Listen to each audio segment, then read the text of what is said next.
Welcome to the Slop Farm. Enjoy the video. You start by selecting the strongest TikTok clips. Pick ones with clear visuals and dialogue. Once done, export the original 1080 x 1920 files and extract the audio so you can re-edit cleanly.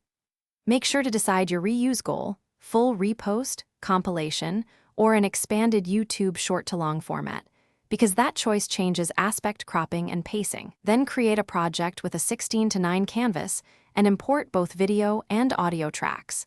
This lets you begin concrete edits immediately. You must reframe each clip thoughtfully, either pillar box, crop, or place the vertical clip inside a 16:9 layout with graphics to fill sides.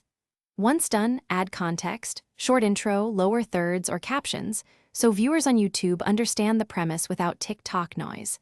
Then extend runtime with relevant B-roll or voiceover that removes choppy jump cuts and improves watch time. Finally, normalize and EQ audio so levels match across clips and avoid sudden loud spikes for a smoother watch. You finalize by exporting at 1080p with a solid bitrate and AAC audio. Select the frame rate that best preserves motion. Once exported, craft a descriptive title, add chapters or timestamps, and write a description explaining origin and any credits. Upload and monitor playback.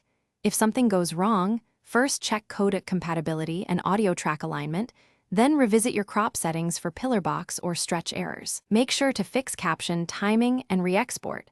Small adjustments usually solve the biggest delivery problems. Thanks for watching. Consider subscribing if we helped you today.